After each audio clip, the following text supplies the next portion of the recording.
are welcome here, just the way you are. No more hiding tears, no more covering scars. You are welcome, holy welcome.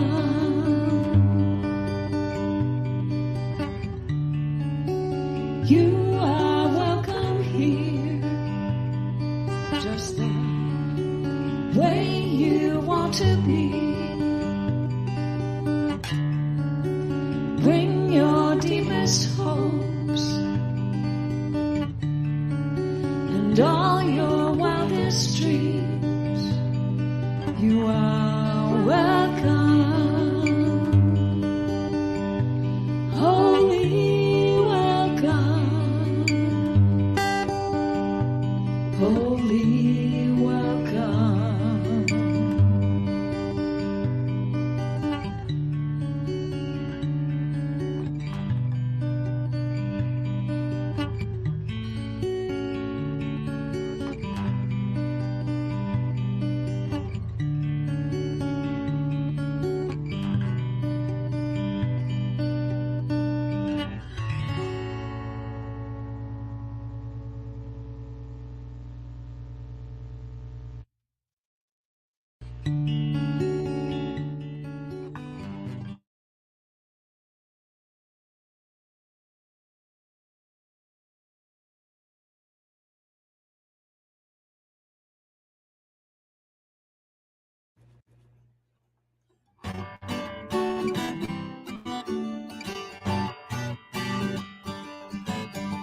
There's something in the air, the dream of life and love, the minds that rest in prayer, sparking joy we're in awe.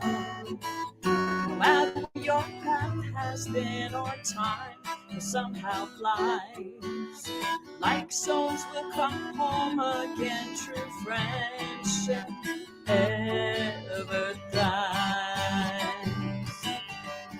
Is this where the magic happens? Can you feel the hearts revealed right now in you and me? The secret is wherever we are. There's something in a smile that can turn a day around. Moments so worthwhile when we find common ground. No matter what the day might bring, right here we can align, knowing that we will be seen as perfect, whole, divine. 'Cause this is where the magic happens. Let's feel all the hearts, from close to me and me to you. The secret is wherever we are. So meet me where the magic happens, feeling all the hearts ignited now in you and me.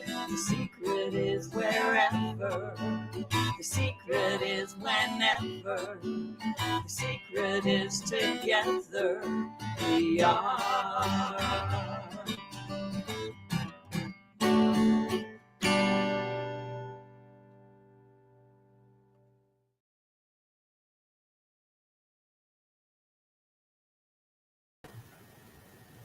Good morning. Welcome to CSL St. George. I hope you all enjoyed that upbeat music and those wonderful slides. We have incredibly talented people as part of our group. So anyway, we're just so very, very glad you're here today. We are an open, loving, and inclusive community that supports thinking creatively and living a deeply spiritual life.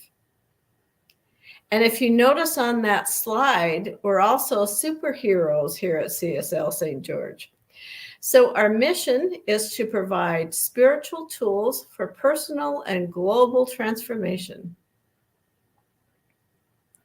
So today's service team, my name is Gwen Hadley. I'll be hosting.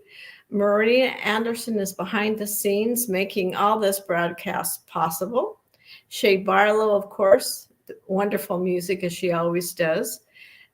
Bill Smith, our own practitioner, will be doing our invocation. Chris McCardle, our own practitioner, will be providing the reading, and we have our own Rev Joe to provide the message. So we're glad you're all here. Good morning, Gwen. Morning. How are you? So good. Well, So good. It's a beautiful day, and I'm thrilled to be here with this community. We're glad you're here. Take it away. Thanks. So we're going to go ahead and just get in that space, that centering space. This is a beautiful song by a New Thought artist named Tabor Darland. Highly, highly encourage you to look her up. This is Love Be Known. I'm just going to go through it one time, and then Bill will pop in and do our invocation. And then after the invocation, the lyrics will be on screen, and I invite you to sing along. Holy, I awaken forevermore. Love be known. Holy, I awaken forevermore. Love be known. All is right. All is well within my soul. Peace be my offering forevermore. Love be known. Peace be my offering forevermore. Love be known. All is right. All is well within my soul.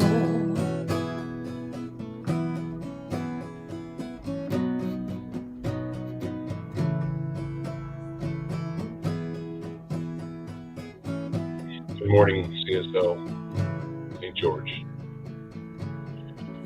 I open this service in the presence of the one true spirit, the one true power, the one that opens all of the doors of our imagination and allows that curiosity that is one of our God-given talents to shine and flow through.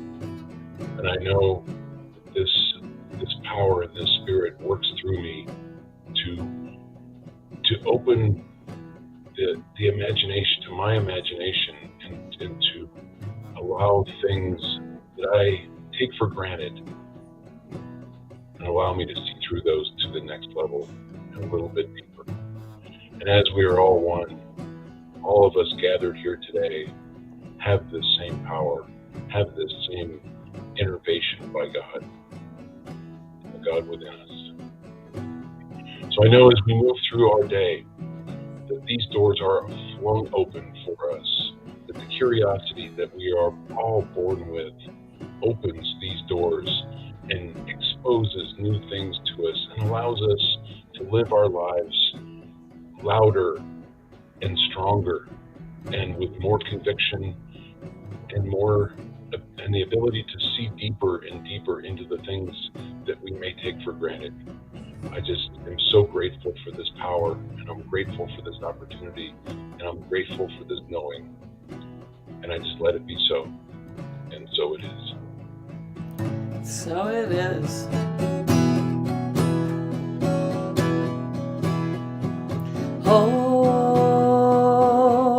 Holy, I awaken forevermore.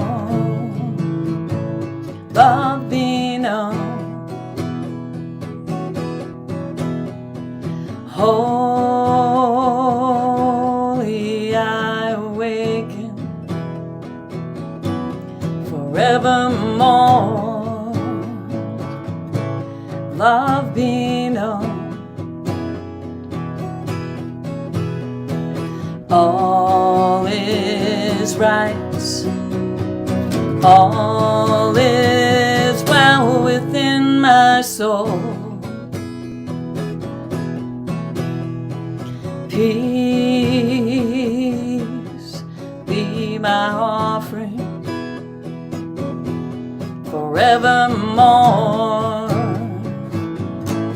Love be known. Peace be my offering forevermore. Love be known. All is right. All is well within my soul. All is right. All is right. All is well. All is right. All is right. All is well within my soul.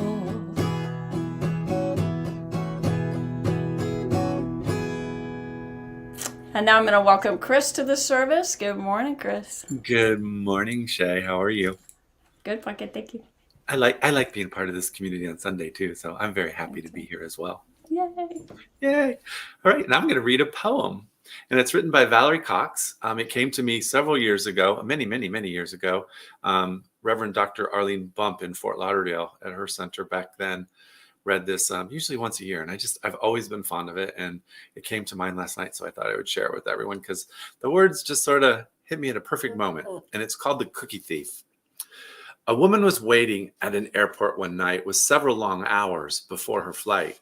She hunted for a book in the airport shops, bought a bag of cookies, and found a place to drop. She was engrossed in her book, but happened to see that the man beside her, as bold as could be, grabbed a cookie or two from the bag in between, which she had tried to ignore just to avoid a scene. So she munched the cookies and watched the clock as the gusty cookie thief diminished her stock. She was getting more irritated as the minutes ticked by, thinking, if I wasn't so nice, I'd blacken his eye. With each cookie she took, he took one too. When only one was left, she wondered what he would do. With a smile on his face and a nervous laugh, he took the last cookie and broke it in half. He offered her half as he ate the other.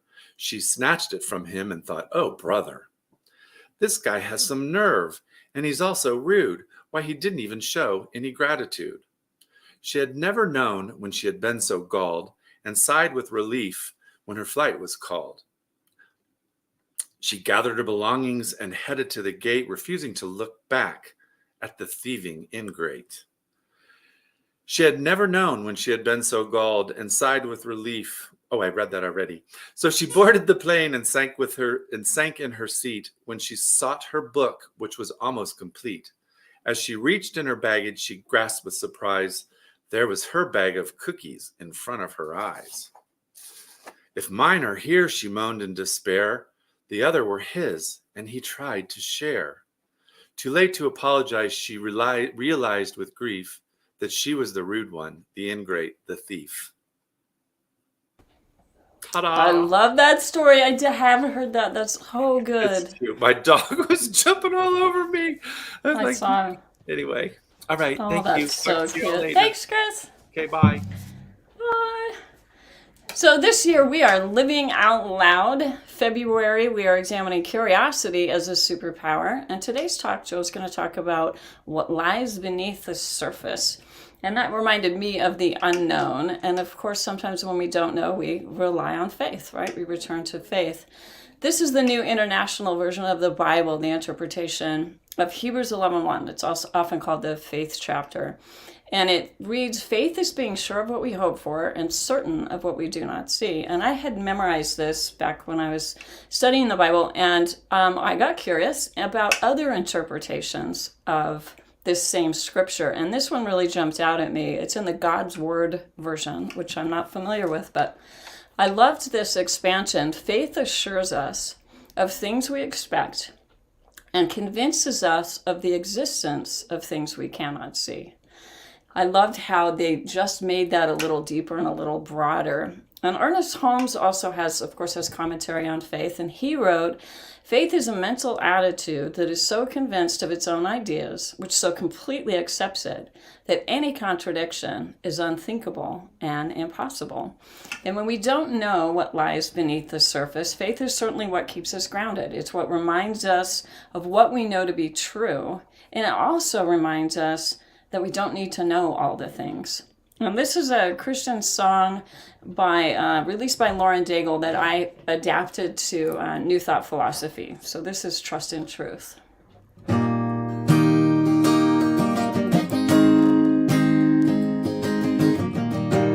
Letting go of every single doubt, I lay each one down and call it out. Every moment of my wandering only changes based on what I bring. I've tried to fight this life, I confess. My hands are weary, I need some rest. I surrender now to compromise. No matter what, love is by my side. When life won't move the mountains I think that need to move, when it won't part the waters I wish I could walk through, when it won't give the answers although I cry and stew, I will trust, I will trust, I will trust in truth.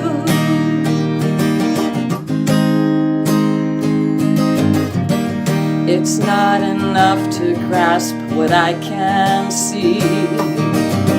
There's so much more that is deep beneath. So in all things I hold love and breath, a world that works for all and nothing less. Such lovely choice and possibility. With open arms I give and I receive, and offer thanks with simple joy and awe. I stand with hope in every bright new dawn.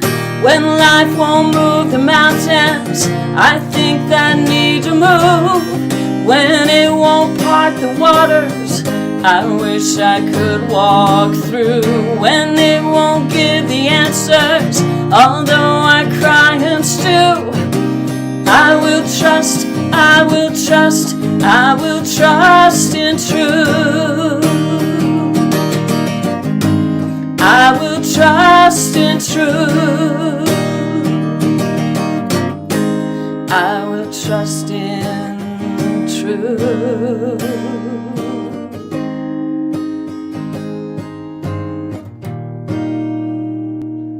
Okay, Gwen. Great adaptation. I was singing so loud that Kelly came in to look and see what I was doing. And I had to say, Shay, I that poem that Chris read, it's one of my favorites. But do you think he read it like Dr. Seuss? I think he could do a part in a Dr. Seuss movie. That's awesome. Yes. Thanks, Gwen. All right. So now digging underneath, what's underneath? It reminds me of a movie. Joe, welcome. Good morning. Good morning. I'm curious what you're thinking about. What's that? What were you just thinking about? What lies beneath? Oh, the movie. Okay. That movie. Yeah. I think Well, we're going to get curious about what lies beneath, so that's perfect. Well, and I think it's going to be a little bit more uplifting what you have to say about that. Yeah, let's hope so, right? That's the idea. Take it away. Take it away. And thank you, Shay, and thank you, Chris and Bill. Wonderful start to our service here today. So happy and grateful to just be a part of this whole community, really, but this whole movement of new thought, this whole just shift of consciousness, of thinking positively and viewing the world through positive eyes. It's just good to be. And if you're not there, stay tuned. We're going to talk about curiosity today and really all month. And particularly today, looking at curiosity as an actual superpower. Because curiosity, when we use it as a superpower, it allows us to look below the surface, as Gwen was just saying, what lies beneath. And the gift of that is when we look and what we find, we could choose to hold on to and use, or we could choose to release it. It really comes down to those two options.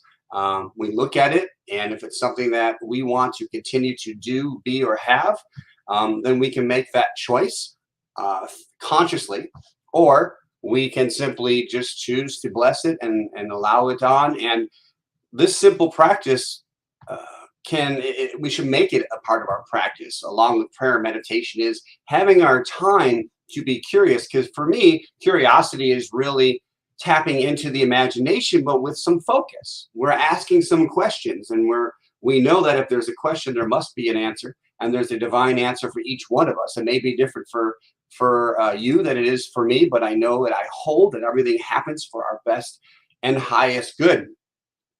And there's a couple different ways to look at curiosity, and we're gonna look in and jump into that today. Specifically, are we going to look at that through fear or faith?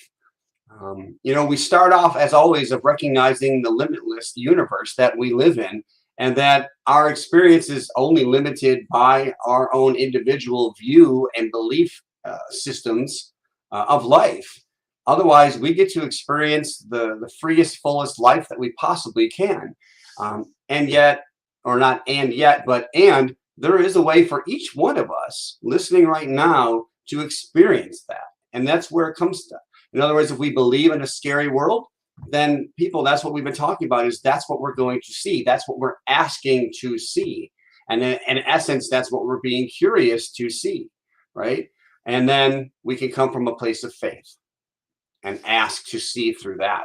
So we're going to jump into that. But I wanted to start with a story from Thich Nhat Hanh, who is a Zen master and monk.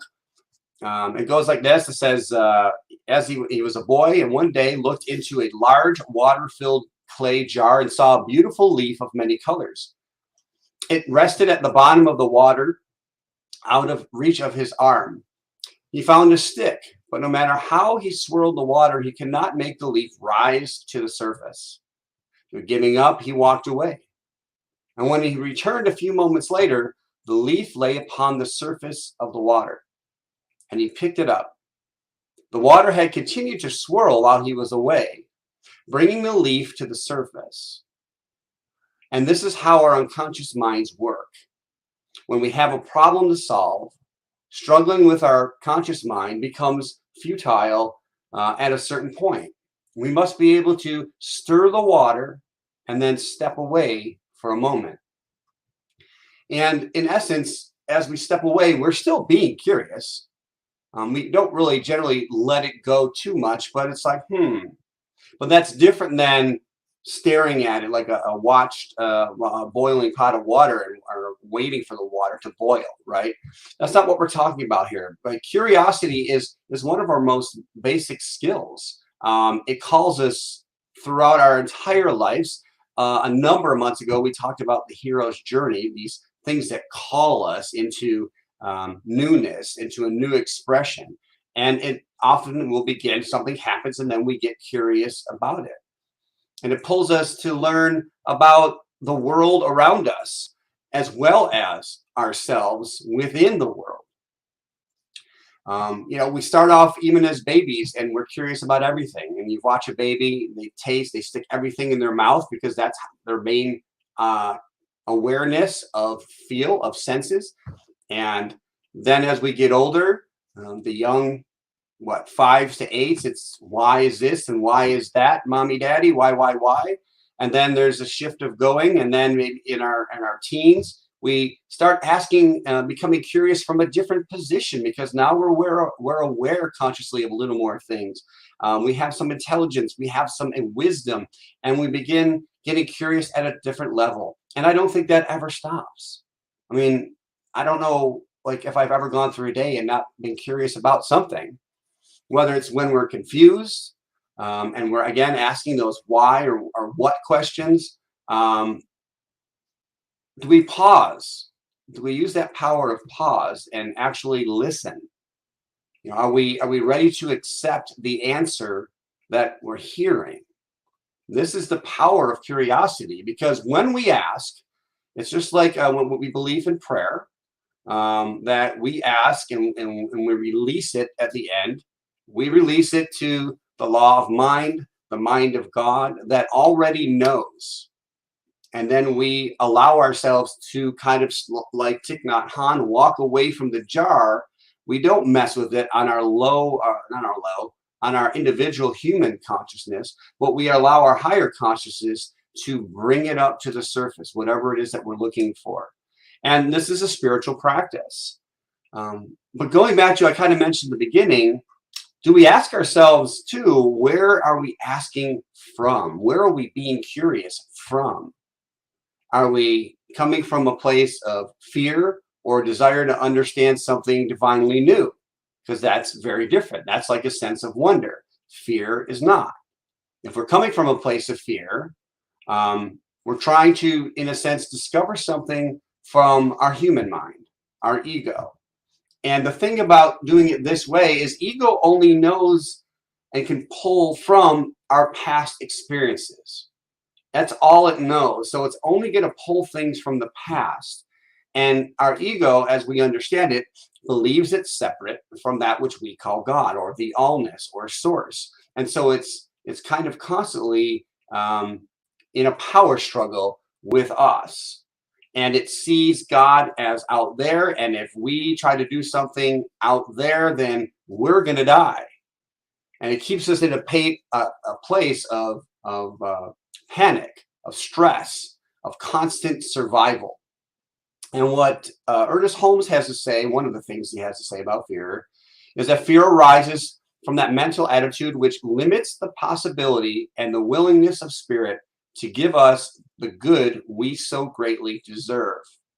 So this is why I mentioned, are we looking at where we're being curious from? If it's from a place of fear, then in essence, we're asking a question, but we're already limiting the answer because we're trusting in a sense of ego and we're asking from this place of limitedness. We're not being connected to the universal limitless, this infinite nature that's already here.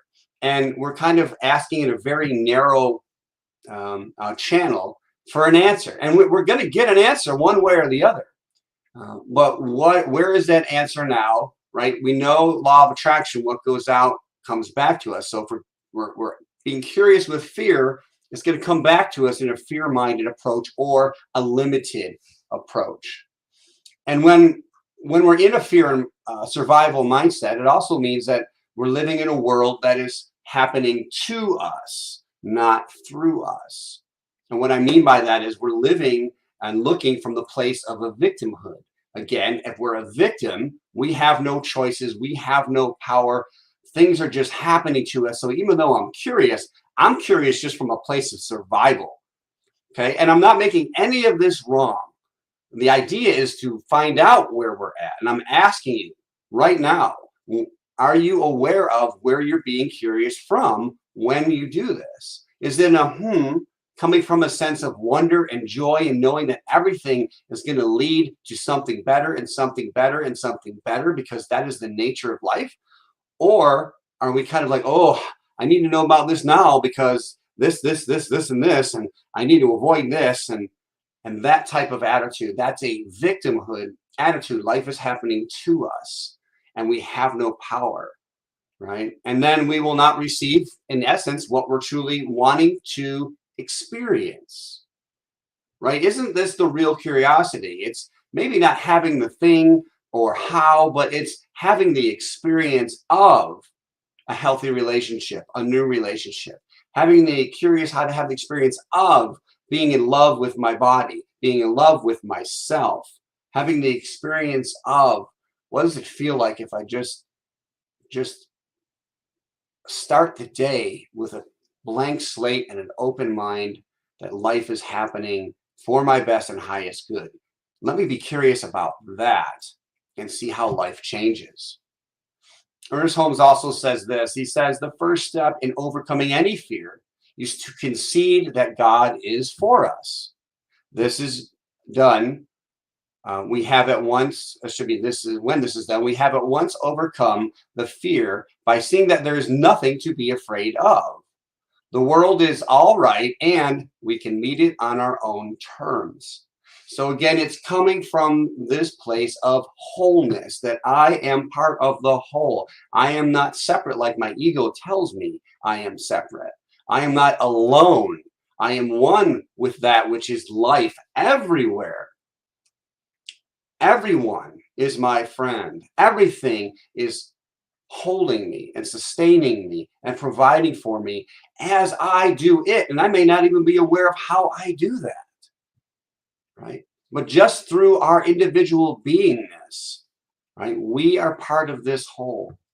And if we use spiritual practices such as affirmative prayer, we can also tap into this curiosity. Now, affirmative prayer, the first step is waiting. Do we remember? Right? It's when we recognize that God is everything, right? That this creative source is everything to start with. And the second one states the unification, I am that. So let's get curious first by grounding ourselves in what we call God itself, life itself. So if I start my day with this and then get curious, then I can rest assured that I'm asking and being curious about life from a grounded place within that which I call happiness, joy, prosperity, wellness. It all abounds in this. So I'm asking from this place of already knowing the answer is going to be for me and specifically for me. And that's kind of what he says at the end. The world is all right and we can meet it at our own terms. So sometimes we're just not ready to hear the whole truth, even though we're asking quite loudly. That's okay. That's okay. It'll come to us when we need to. Our life is our life. Now, yes, it's part of all life, but this is what we're here for, is to take this awareness of who and what we are and decide how it is that we serve. How is it that we serve? And are you curious about understanding, because I am, just how that works? It's the most intricate and loving system that we could ever devise. But everything happening on the earth is all intertwined into one beautiful piece of music. And it could not be without us playing our part. I'm going to share a quote from Ernest Holmes from a book that I had never heard, but I like to quote. It's called Take the High Road to Happiness. And he says, the wick of your individual life runs deep into the oil of pure being. No matter what confusion appears at the surface of your life, there is always a place of calm at the center of your being. No matter how turbulent the waves may be on the ocean of your experience, beneath there is a changeless peace, right? So this is why I mentioned starting from this place of being grounded. What if we started each day from this place of changeless peace and then began to be curious? Just the first question is, I wonder what's going to happen to me today in a grand and glorious way. There's a nice way to start the day, right? I wonder how, in its infinite ways, God is going to show up for me and bless me and allow me to bless others.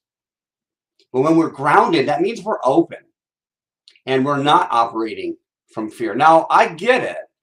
I get that we hear these things, and maybe even after reading the last quote, you're one of the ones that says, oh, how nice, but, and I'm not mocking you because I've been there and I still go there sometimes. It sounds really nice. It's like a Hallmark card, but here's the reality of it. And that's okay. What I want to share about that is it's our deepest fear that hides the freedom that exists within. And so when I first found this, got on my spiritual journey and began looking at some things that I didn't like about myself, and I got curious. And initially I was curious and very defensive. It wasn't until I was guided with some help and I felt the freedom of releasing, first identifying something that didn't feel so great, right? I was an angry person and a lot angrier than I thought I was, and didn't realize how I was showing up in the world. Ouch. I had to sit with that for a while. But then as I got curious to understanding and guided to understand that that fear is really just simply limiting something that's trying to express through us, right? We can, what I was taught to is to lean into that fear, lean into our conviction, and understand that the universe is for us. And when I did that, I was, oh, yeah, there it is. And now I can let it go. It's like having a tack in us, a pointy tack that's causing us pain. And without knowing it, because we kind of deny it first that it's there, we don't want to look at it. We don't want to be curious. We literally build protection all around it. And we do this unconsciously. But the superpower of curiosity allows us, once we're grounded, to safely and securely take a look at what are we really doing? Why am I showing up this way? And not coming from a place of fear, not being afraid, to literally understand, oh, I'm going to pull something out that hurts, and I'm going to recognize it, and I'm going to love on it, and then I'm going to release it because it's not something I need anymore. I personally love going and looking at myself because I don't want to have anything limit me as much as I can. And so I'm willing to go there time and time again, simply because of the experiences that I've had. Now, I'm not saying it's always a glory trip, and I am going to say that's okay, and I highly suggest you don't do this on your own, that you get some help. But we have basic spiritual practices, prayer and meditation. And yes, you hear these all the time. How are we using them? Let's get curious about that. How are you using your spiritual practices? Is it back in the day when I grew up in a different faith and we said our prayers and I said them as fast as I could just to get them over with, because that's what I was, just say your prayers and I'm a good person. And in essence, I probably shouldn't have been saying it all because there was no energy behind it. There was no intent behind it. I wasn't grounded. And if I did do it, I was often doing it because I wanted something else. That's true. But we can come from a sense of faith when we're curious. Brene Brown has a quote I want to share with you. And she says, faith is a place of mystery where we find the courage to believe in what we cannot see and the strength to let go of our fear of uncertainty. So faith allows us, it's like, you know, in and of itself, faith is a superpower. But it's when we get curious with a sense of faith, with a grounding of faith, that we have the courage to go, okay, I know I'm not the only one that's going through this or has gone through this, and I can lean into it and eventually lean through what it is that I'm seeing and understand it. Oh, and then I get the freedom of it. I reap the rewards of it. And this is a spiritual curiosity, right? Most of, right now we're talking about what is the meaning of life? How do I fit in? These are questions to be curious. And then we have these questions from a very early age. And then, just what is this God within me? Am I truly infinite, like they say? Am I truly eternal? Is it just this body that ends up having kind of a shelf life? And then the me truly goes on, but what is that me? And there's a lot of things to be curious about, especially coming into this consciousness that we're coming into now, in this history that we're living in and through right now. The consciousness has never been higher, never more positive. And depending on where you're looking, you're going to see it. You're going to see it coming to fruition. Those that are grounded can be curious and see something that everybody else says is bad or something to fear, and see the overall blessing that it is or is leading to. And let's get down to it. We talk about this idea of Christ consciousness, the idea that we recognize that we are an extension, an expression of God itself. Not like it, but we are that within it. And Ernest Holmes says this about this idea. He says, Jesus understood his own nature. He knew that as the human embodies the divine, it manifests the Christ nature. Jesus never thought of himself as different from others. His whole teaching was that what he did, others could do. He located God and the kingdom of heaven within himself. He had plunged beneath the material surface of creation and found its spiritual cause. This cause he called God the Father. Now, I know there's a lot of people that can relate to that, and some people that don't quite, they hear Christian teachings that are just against it. And this, to me, helps me understand, because I was brought up Christian, I was brought up Catholic. What does that mean, God the Father? It's not a pronoun in the sense, it's an understanding in his time of what God was. God was the provider. God was a sense of security, but he knew it for himself on the inside, and he was trying to teach others. Think about that. All of a sudden you wake up in the next hour, you have a flash, and you are literally one with what Jesus calls God the Father, we call source and spirit and nature, and you're one with that.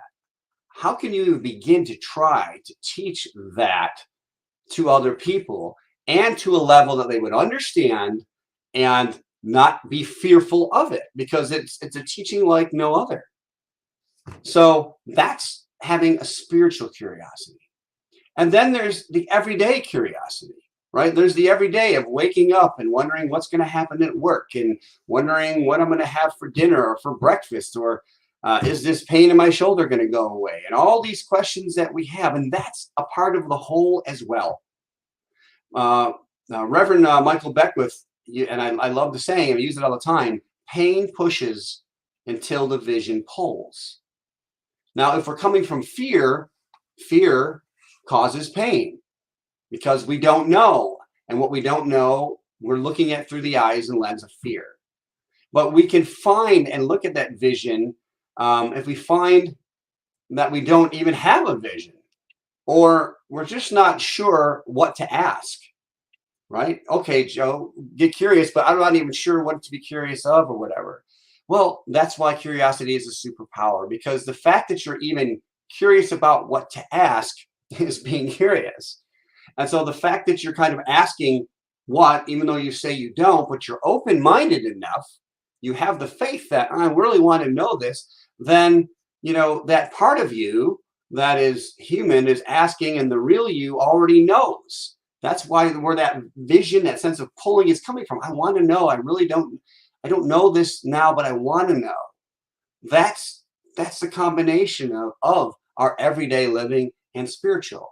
And to me, one definition of freedom would be that when we realize that everything is spiritual, even in its human or physical existence, to me, that's freedom. That's recognizing God in and as everything. That is the Christ consciousness that Jesus was talking about. And so as we grow and expand our knowledge of the world, we grow in our personal power. And with the wisdom that we gain, it gives us a sense of security, right? Because it allows us the freedom to dive deeper, to discover new things, and have ideas build upon other ideas as we uncover the beauty that our world is, our individual world and the collective world.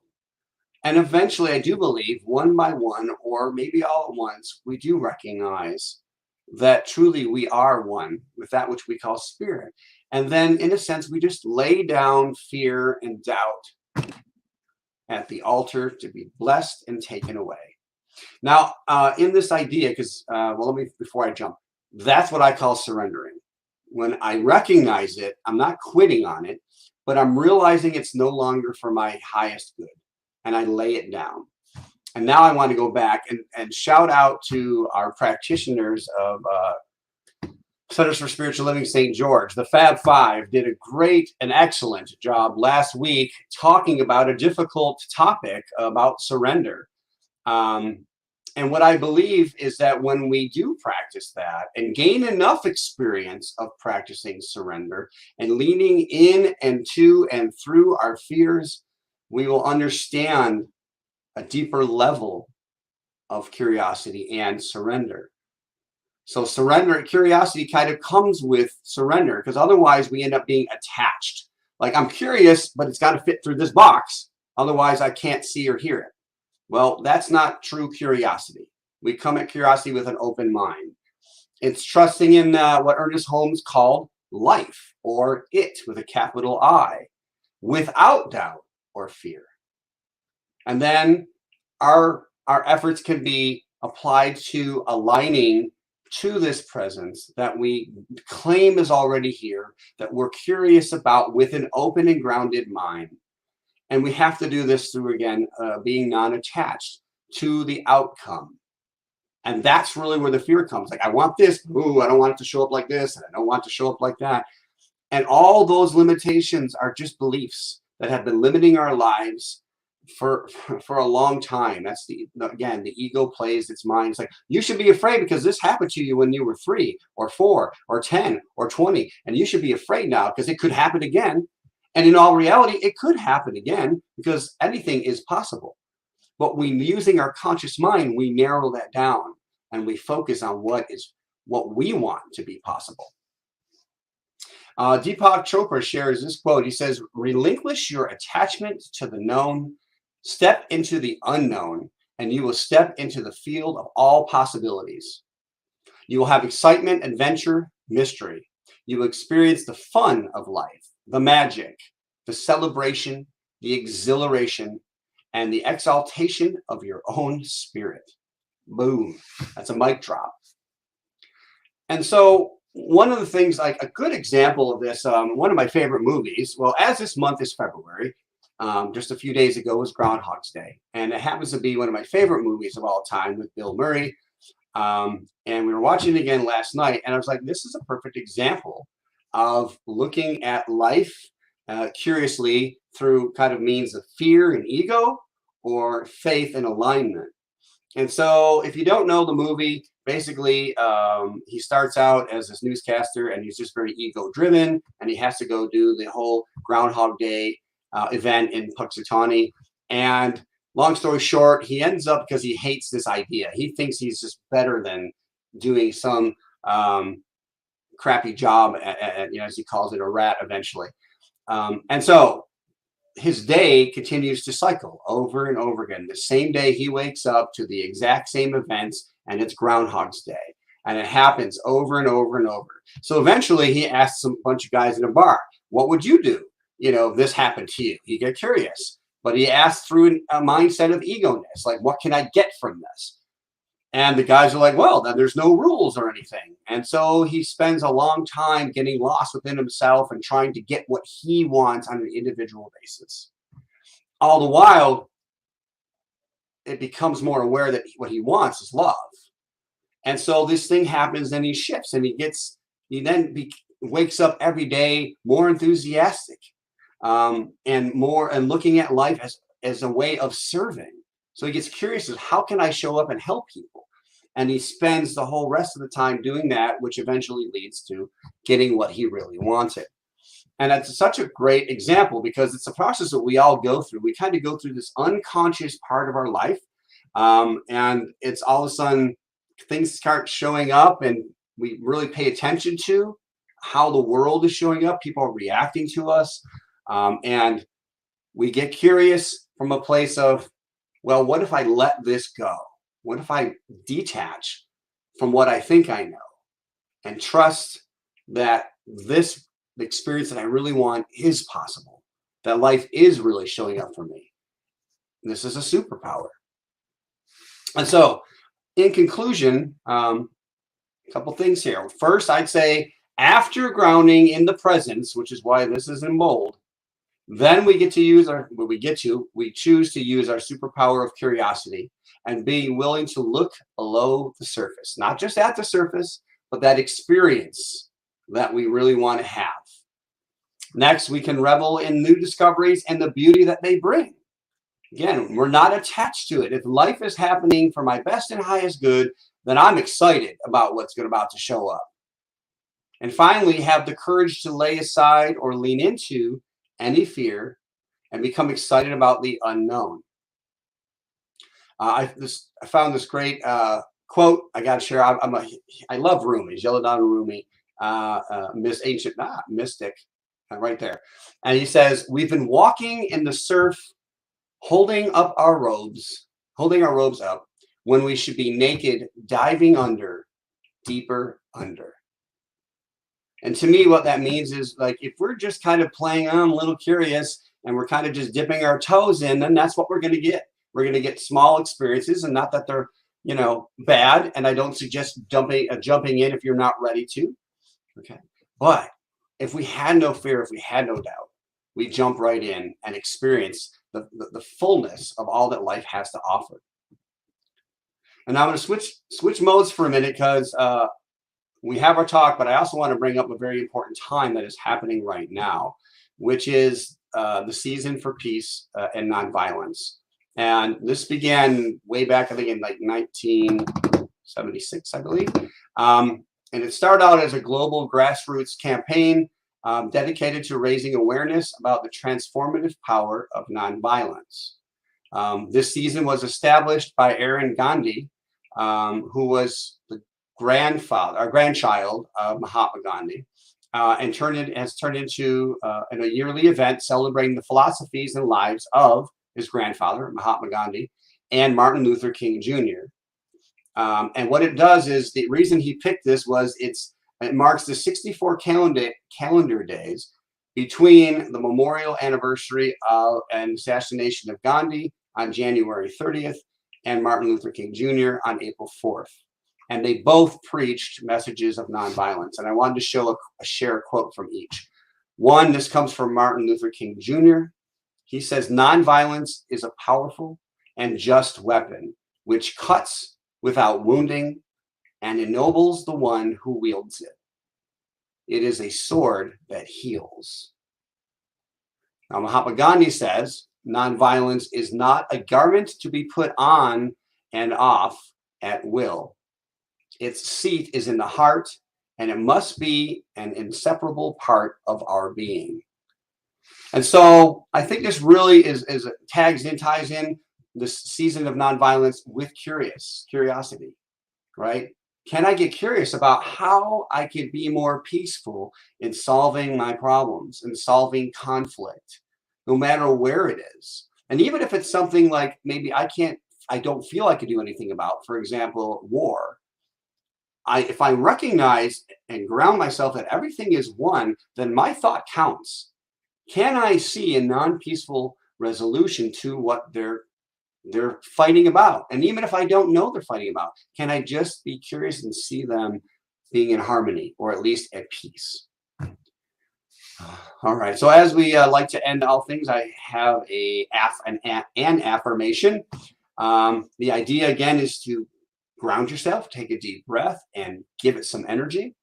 And so I'm going to do that right now and read it. I'm going to say, "I know that spirit is for me, so I dive with constant confidence into the unknown." All right.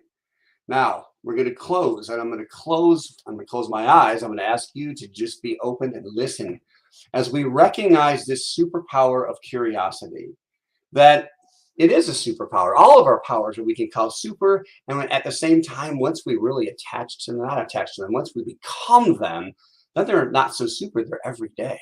Well, right now we're using our superpower of curiosity, and we choose to ground ourselves in the presence and look at a world through curious eyes and know that it is happening for our best and highest good, that it is here to allow us to experience every experience that we're wanting, that we desire, that we dream of, no matter what it is. We know there's a way and we are curious about it. I'm curious about our community of CSL St. George and how it's going to grow and where we're going to be physically. I know we have some ideas, and yet I release those unless they're the best and the highest right now. I use curiosity to sharpen my imagination. And I see a room filled to the capacity with people who are sharing in these ideas and philosophies of new thought and religious science. And each one is manifesting a better life than they've had before. And as they do that, their light shines brighter. And people notice this and they ask, what are you doing to live such an amazing life? And on it goes. Our curiosity leads to the perfect answers, and then our answers as they manifest help others become curious about it. What a perfect and loving system that we live in, based in love, based in truth, and based in absolute infinite possibilities. I know that life is good and very good, and so it is. Superpowers. Yeah, flex on that, Glenn. I feel charged up about that, and I love this month, the curiosity. It makes us, we need to be curious like we were when we were children. Yes. Don't shut that down. That's our superpower. Absolutely. Are you going to join us? Absolutely. I'm curious about who's going to show up. Okay, me too. Thanks, Joe.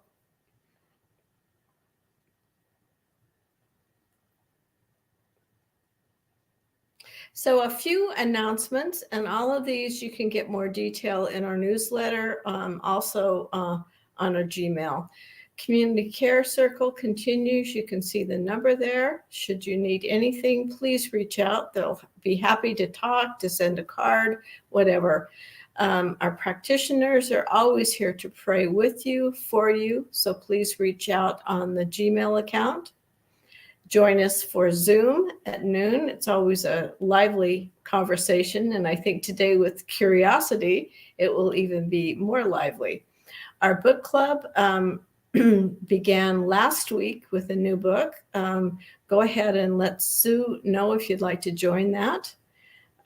It's really a very, very good book. So next in-person gathering is February the 11th from 10 until 12. And you can see the address and all of the in detail information on our webpage. Sign up now for inclusion conversation with Marina and with Bill. So again, look on the website or in the newsletter. Tithes and offerings, your generosity, your support is always appreciated. You can see in the slide the various ways to give on PayPal, by mail, Zelle, which I've just started to do. It's very, very easy, bank-to-bank transfer. So read more about that in the newsletter. So coming up next week, we have Reverend Joe again, Inquiring Minds Want to Flow. And then our Jafan Seeley is the following February on the 19th. The World is an Oyster. So interesting topics our home office has laid out for us for the next year. So Marina is popping everyone up so that we can do our closing affirmation. I think we're all here. There's Marina. Okay. So please say this with us. It has more power when we repeat it together. Something wonderful is happening through me right now. It is this thing called life. Life is in my mind. Life is in my body. Life is in all that I do. I am it, I embrace it, and I share it. Just the way that it is. And just the way that it is becoming. Thank you, life. Woo! Just make note that February 11th is next Saturday. So I want to see everybody who was there before and new people. New people, come on out and join us because we may have something to share with you. That's very important. Invite a friend. Yep. Ooh, Are you curious about that? Drop a little key. Do y'all want me to read a Dr. Seuss book on the gathering? Oh, there you go. please. Some of those books are pretty deep. So They really are. I use them in my counseling world. So Oh, very good. yeah. Have a great